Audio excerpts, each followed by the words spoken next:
ٹھیک ہے. السلام علیکم ٹیچرز. آج ہمارے ٹیچنگ میتھڈولوجی جو ہے اس کی سیکنڈ کلاس کا آغاز ہونے جا رہا ہے.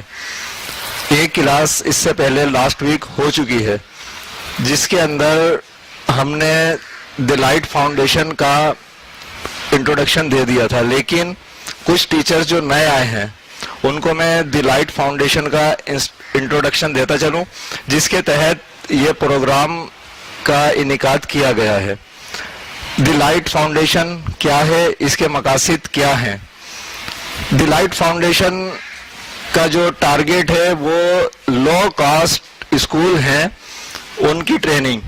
لو کاسٹ اسکول کے اندر جو اکثریت ہمارا تعلیمی نظام ہے اس کے اوپر ڈیپینڈ کرتا ہے، اس کے پرنسپل کی ٹریننگ، اس کے جو ڈائریکشنز ہیں وہ ہیں 4.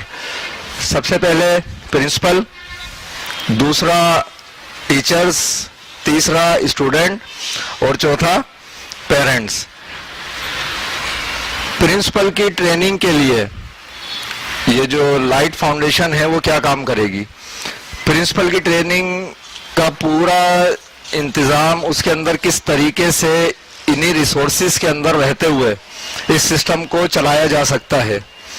پھر اس سے ریلیٹڈ جو پرابلم آتے ہیں، بورڈ کا مسئلہ ہے، کوئی آپس میں انٹریکشن ہے یا بچوں کے حوالے سے کچھ مسائل ہیں، وہ کس طریقے سے ہینڈل ہوں گے. لائٹ فاؤنڈیشن تمام پرنسپل کو اس کے اندر گائیڈ کرے گی. دوسری جو ڈائریکشن ہے وہ ہے ٹیچرز کی. ٹیچرز کی کیا ہیلپ کرے گی دی لائٹ فاؤنڈیشن؟ ان کا جو اپنا سبجیکٹ ہے اس کی اسکلز کو بڑھانے کے لیے لائٹ فاؤنڈیشن ان کی ہیلپ کر رہی ہوگی. پھر اس کے ساتھ ساتھ بچوں کو جو ہینڈل کرنے کی نئی تھیوریز آ رہی ہیں پوری دنیا کے اندر جو انٹروڈیوس کرائی جا رہی ہیں، اس کے تحت ٹیچرز کی ٹریننگ کا انتظام بھی دی لائٹ فاؤنڈیشن کے یہ دی لائٹ فاؤنڈیشن کی جو مقاصد ہیں اس کے اندر یہ شامل ہے، جس کے تحت آج یہ ہماری دوسری کلاس بھی ہونے جا رہی ہے. تیسری جو ڈائریکشن ہے وہ ہے اسٹوڈنٹس. اسٹوڈنٹس کے لیے اگر ہم اپنی سوسائٹی کے اندر دیکھتے ہیں تو ہمیں کوئی ایسے ہیلتھ فل انتظام نظر نہیں آتے کہ جب وہ اسکول سے جاتا ہے بچہ تو وہاں سے جانے کے بعد کوئی وہ صحت مند ایکٹیویٹی کر سکے. نہ کوئی science club, physics club, math club یا کچھ ہیلتھ کے حوالے سے جمنازیم وغیرہ. بچہ جب یہاں سے جاتا ہے تو وہ اس قسم کی ایکٹیویٹیز کے اندر زیادہ تر انوالو ہوتا ہے جو غیر صحت مندانہ صحت کے لیے بھی اور معاشرے کے لیے بھی، دونوں کے لیے نقصان دہ ہے. چوتھی جو ڈائریکشن ہے وہ ہے پیرنٹس کی. پیرنٹس کے لیے جو سب سے بڑا مسئلہ ہے وہ اس وقت کے بچوں کے اور ان کے درمیان تیزی سے بڑھتا ہوا گیپ ہے. زمانہ ترقی کر رہا ہے، نئی ٹیکنالوجیز آ رہی ہیں، بچے تو اس سے آگاہ ہیں لیکن پیرنٹس کے درمیان اس پہ اختلاف پیدا ہو جاتا ہے. اس کے یوٹیلائز کیا ہیں، بچوں کو کیسا ہینڈل کرنا ہے جو کہ معاشرے میں بھی رہیں اور دین سے بھی آگے نہ نکل جائیں.